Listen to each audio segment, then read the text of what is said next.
everyone, today we're going to be doing our bony fish dissection.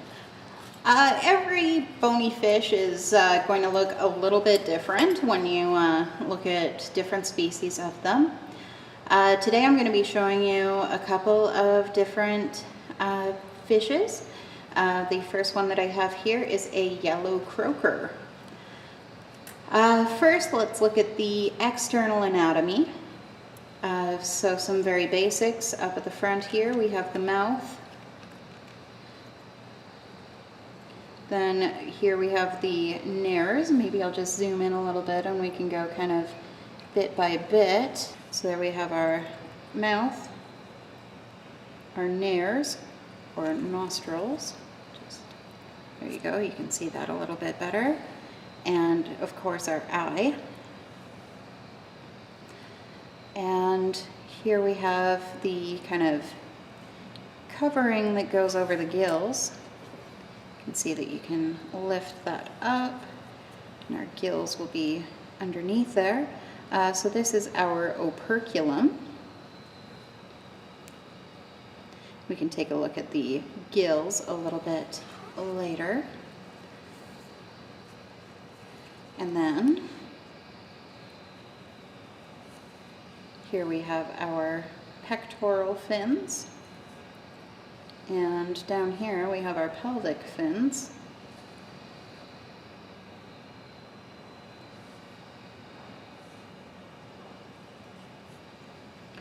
And along the back of the fish here, I'm just going to have to tilt her up a little bit.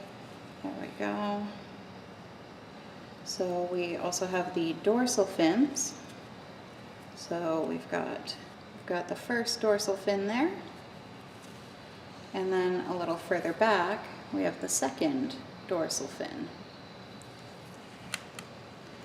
Then if we go towards the tail end, we have our anal fins down here and our caudal fin right at the very end. So let's get a full view of the fish again. So if we're looking at figuring out our orientation, we have, of course, the anterior end and the posterior end down here. We could also refer to this as the caudal end. This would be our dorsal side of the fish, and this would be the ventral side right here. I did point out the anal fins right here. So if we look right near our anal fin, we will find the vent. So I am referring to it as a vent as opposed to an anus because this opening is used for both excretion of solid wastes, also excretion of nitrogenous wastes, and this would also be used for reproduction. One more feature to point out on the external anatomy is you'll be able to see kind of a line running down here. That is the lateral line, and that's going to help with sensory perception. When we dissect our fish and want to get into to view the internal anatomy, we're going to locate our vent here.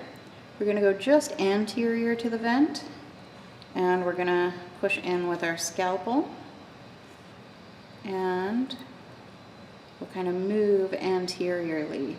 What I prefer to do is kind of go until I've got a little bit of a pocket in there where I can see through into the internal portion of the fish, and then from there I'll switch over to scissors and just slide the pointier end of the scissors right underneath that body wall, and then we can just make cuts along there. You certainly can do this using your scalpel. I just find that especially when the scales are still on, your scalpel will get very dull very quickly. When you come up to the fins, like I am right now, you might get a bit extra resistance. Heard a little crack there. So that's our pelvic girdle. Sorry, those are the pelvic fins. We can go all the way to the very tip here where the opercula kind of come together. Now from here, we can, again, kind of run our finger under. We don't want to accidentally cut our internal organs that we're interested in looking at. So we want to make sure that we've just got kind of the body wall sticking there. Then we can take our scissors again, cut until we get to kind of the dorsal wall there. Then we can cut across this way. And we're just going to remove this whole panel of flesh. And then when we get up here towards the head, again we have some bone here with the operculum. Most of the smaller fish you'll be able to just use your scissors. We do have bone cutters if you have a particularly large one. So I'm just going to cut off that covering of the gill. So cut off the operculum.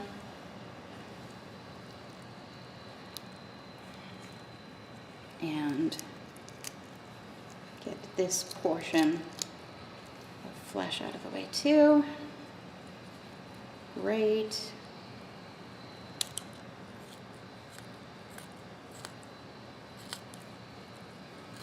There. And then we can just get this completely out of the way. Now there is one more part that's a little bit difficult. So right under, or sorry, just ventral to the gills is where we're going to be able to find our heart. So what we can do here, again, scissors in,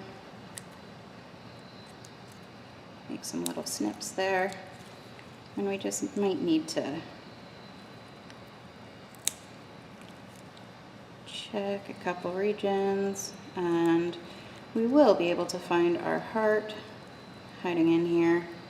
I just haven't found the right layer yet.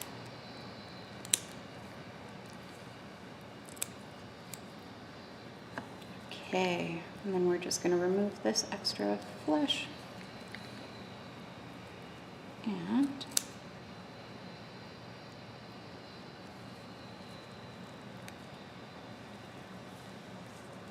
now we're able to see our heart. It's currently covered by a pericardium. I'm going to go ahead and remove one of the gills as well so that we can look at the gill anatomy. So just use your scissors, take a little snip, then we can remove the gill and put it onto our dissecting pan. So here we have an isolated section of the gill, and we can see the different parts of the gill here. So we have this kind of V-shaped part here. That is our gill arch. That's a bony kind of attachment spot for the other parts of the gill. We have kind of little spiky parts that face in here. These are the gill rakers. They kind of act as a physical filter so that large particles don't make their way over the gill filaments. And then this kind of feathery portion here, these are the gill filaments, and that's the actual location of gas exchange. If we look up towards the anterior of the head where we still, or sorry, the anterior of the fish where we still have the gills intact, we can see here that the gill rakers are closest to the mouth. So that's acting as a physical filter that if something comes in through into the mouth cavity here, it's going to have to get past those gill rakers before it can make its way onto these really delicate gill filaments. While we're at the anterior of the fish, let's take a look at the heart here. So often it's a little bit difficult to see the details of the heart. Often there will be extra blood kind of pooled in there. when fish are killed for food purposes, they tend to be bashed on the head, and then you'll often end up with pooled blood at some part. What we can do to look at the details of the heart is we can actually remove this pericardium, so this little sac around the heart. And we do tend to have some pooled blood that makes its way out there. And can move that right out of the way. Now right now that basically just looks like a pool of blood, and we can't always get to see more detail than that. So in our heart here, it's a little difficult to see the difference between the atrium and the ventricle, although sometimes if you just give the different pieces in here a little bit of a pinch, sometimes you can actually feel a difference in texture. The one thing that we can see quite well though is this part here. This is our bulbous arteriosus, and that is going to be dampening the pressure of the blood that's entering the heart. We also will have a sinus venosus in there in addition to the single atrium and single ventricle. However, they're particularly difficult to find in these fish that have been killed with force. All right, especially with these yellow croakers, we tend to have a couple main parts that really dominate the interior anatomy when we first look in here. We often have these big yellow parts here. These are the ovaries. If you look very closely at this, you would actually see that there are little eggs actually within the structure there, but you have to get quite zoomed in. There's just a little vein holding that in place, so we'll move that aside so that we can see what's going on underneath there. And then we have this large, in the yellow croaker, it tends to be quite pale. This is our liver. Again, we'll move the liver aside so that we can see what else is going on internally. So here we can see we've got kind of a tube that is making its way up towards the head. That's going to be our esophagus. And we can follow that down, and we'll find this little region here. This is our stomach. Sometimes we can actually see the stomach as being a bit U-shaped or J-shaped. This one, it's kind of folded over on itself, in the yellow croakers, it kind of folds over on itself and we don't see that curve too much. And then we get to this area here where we have all these little finger-like projections. In some fish, that'll even look almost like the fish has worms. These are the pyloric ceca. So these are just little accessory structures for further digestion. And this is our landmark between the stomach and the duodenum. So where we see the pyloric ceca attaching, that's going to be our dividing point between the duodenum on this side and the stomach on this side. So that means if we move our pyloric ceca out of the way here, we should be able to find our intestine. So we can actually find that there. We can follow it along. Since it's right in the way here, you might as well point out the spleen. That tends to be dark in color. Then we can continue to follow the intestine down here. It's often very similar in color to the ovaries, so sometimes you can mistake them for one another, but just follow your way back to the pyloric ceca, follow your way along, you'll be able to tell that that's the intestine.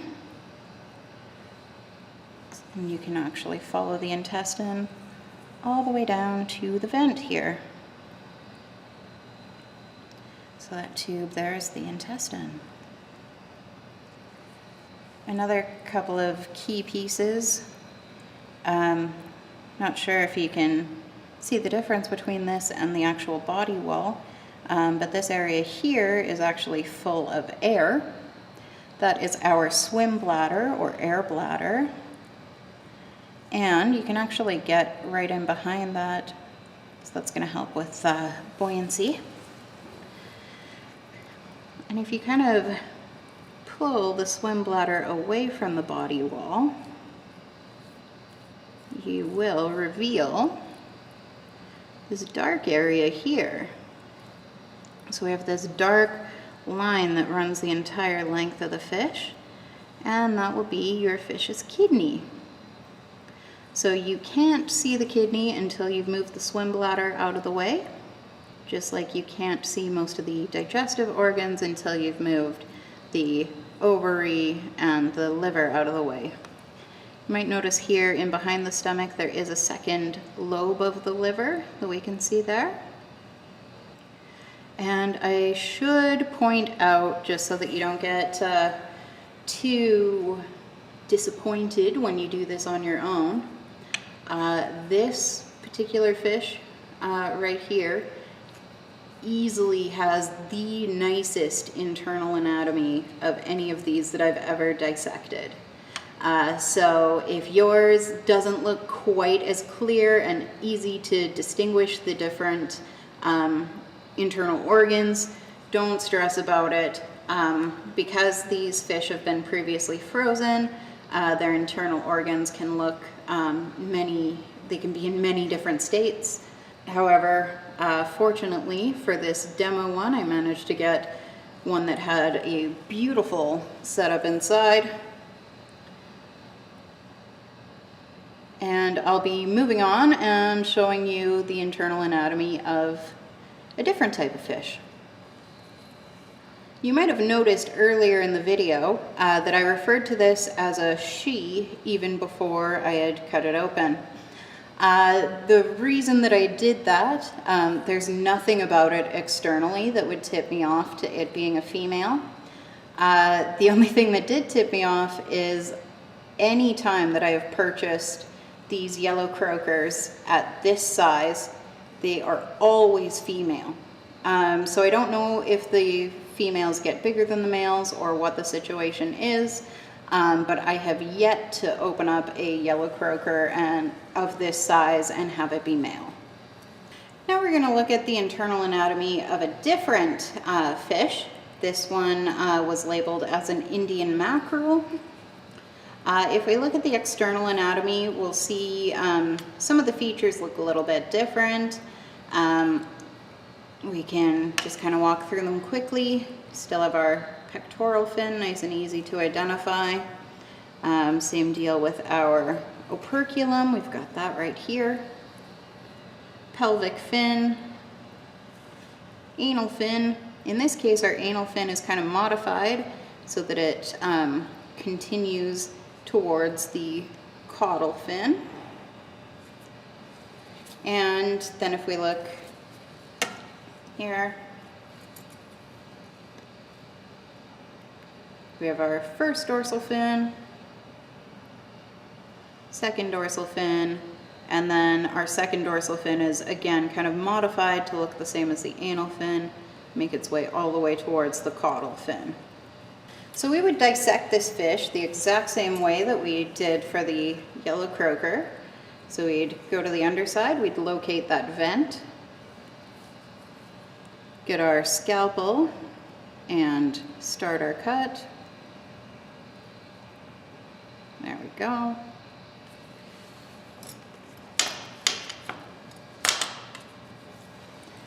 Then just with that little slot that we've made, we can slip the scissors under, snip,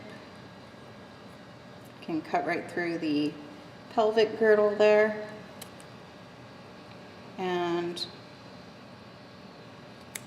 as far under the operculum as you can. Then we want to make sure that we're only cutting through the body wall and not through interesting internal organs. And cut off that side piece of flesh.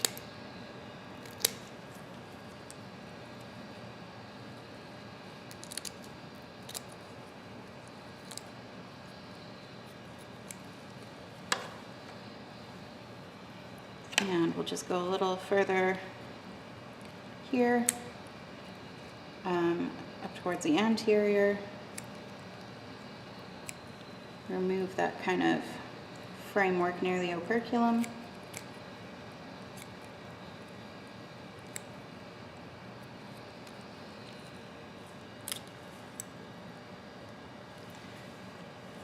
And there we go. Now I'm just going to go ahead and zoom in here. Actually, I'll remove the operculum first just so that we can see some structures a little better. And I'm just going to go ahead and zoom in so that we're just focusing on this portion that has the internal organs. There we go. So we can see that there are some similarities to what we saw in our yellow croaker, but it certainly looks different in there compared to the yellow croaker. So let's start near the gills. The gills still have the exact same structure, the raker, arch, and filament. But if we move those aside, we can see our heart right there. And this one we actually can see this kind of firm triangular piece. If we look at our heart, we have this firm muscular piece here. That is our ventricle. We can still see our bulbous arteriosus right near the anterior end of the fish. And then this dark, soft portion is going to be the atrium. We're still not seeing our sinus venosus. That's okay. Now we'll move down a little bit. Big triangular piece here is our liver. So just like with the yellow croaker, let's move that a little bit so that we can see what's underneath. You may need to remove some membrane depending on how tightly attached things are here. So move that liver out of the way. And then here, again, of course, this is going to be the gonads. They take up a considerable amount of space. And this one is, again, a female. These are ovaries. And this one you can see even a little easier than you could in the yellow croaker, that these are have little eggs within the ovaries. So move those.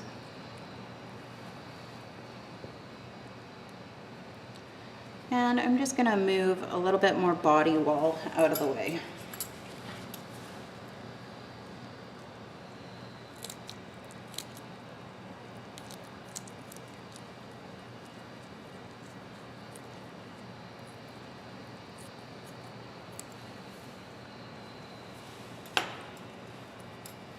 All right, now here comes the fun part, is seeing some of the differences between this and the other species of fish that we looked at. So let's move our liver aside again. And then we can see these, there's a whole bunch of just tiny thread-like pieces there. There are hundreds of them there. The first time I opened one of these and saw this, I thought that I was looking at a parasite infection, that those were worms, but no, these are the pyloric ceca. That means that they're going to be attached to the intestines and the stomach. I'm just going to fully remove the liver. So we can look here, we've got all of these pyloric ceca.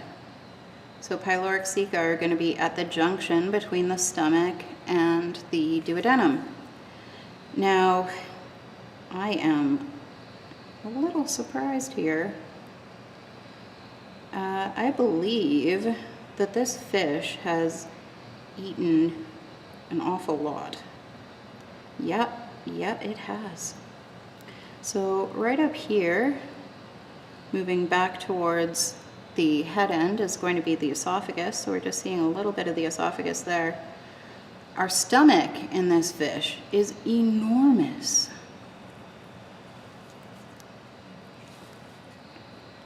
So it is actually starting here, going way down.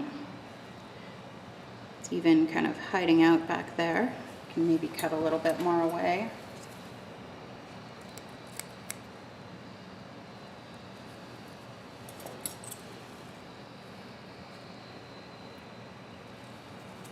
So, stomach all the way here, and kind of makes that J shape back to where the pyloric ceca are.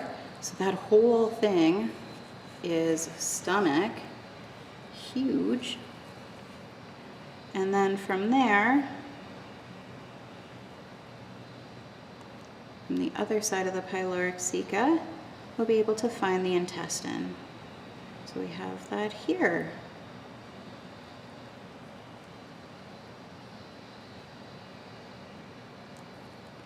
And what we're seeing down here is actually a little area where the stomach has ripped, and that's revealing some of the stomach contents. So then we can follow our intestine back towards the vent. And that would be where that would exit. Before we get too excited, let's also make sure that we can locate our swim bladder, so we can see this. So if we're looking for our swim bladder, we're gonna be pushing our body wall aside, and we'll see this silvery piece here that's got lots of air there. So that's gonna be our swim bladder. Sometimes it does deflate. And then if we move it aside, we can see that very dark portion, which is the kidney. This one, so on this fish, I am not seeing the spleen.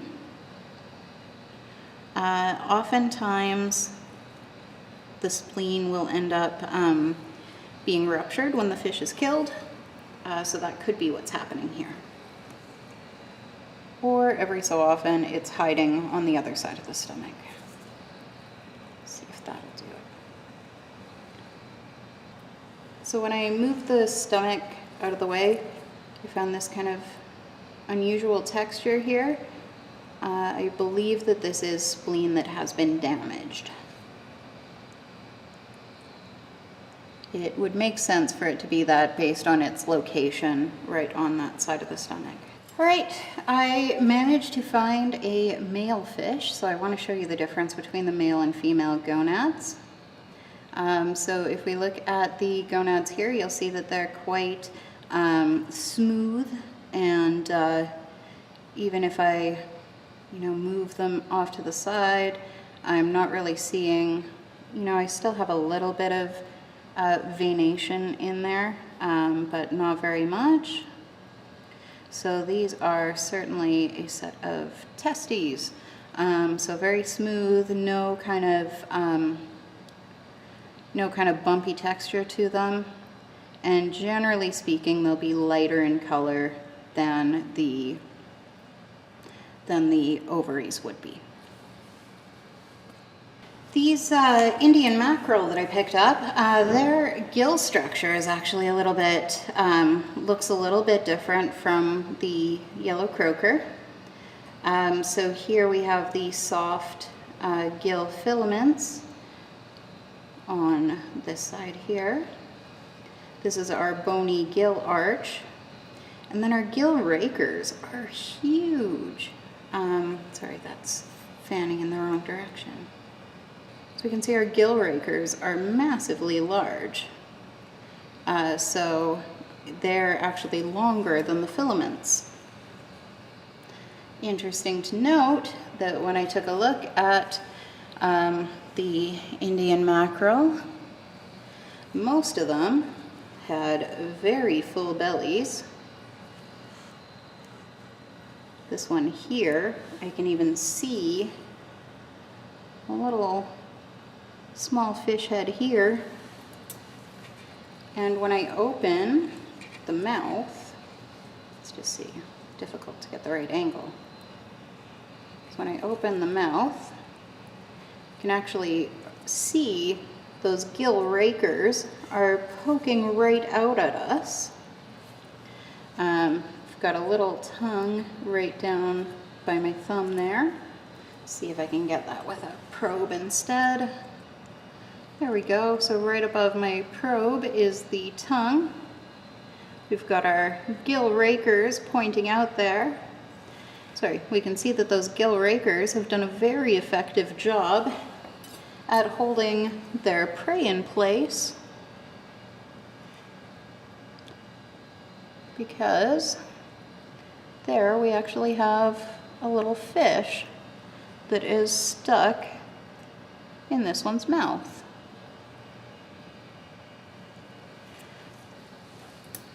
So just for fun, zoom out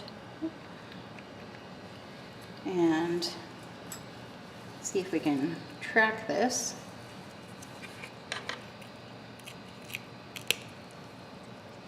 So we can cut right through our gill rakers, get that operculum out of the way. Sorry, cut through our gill arches. Then we can see that at this point now we're starting to cut the esophagus. Just going to make our way down to the stomach and slice that. And then we can quite easily see just how many little creatures this one had eaten. We can actually see this one that was just in the esophagus. It's in basically perfect condition because it hadn't really been digested yet.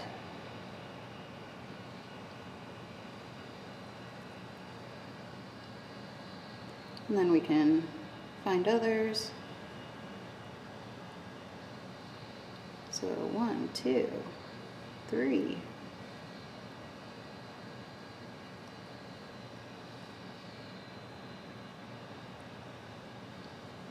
4.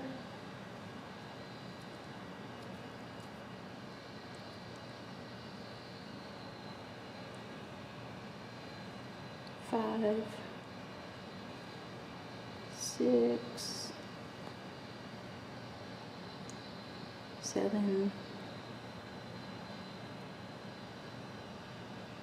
Looks like 7 smaller fish in that one's belly.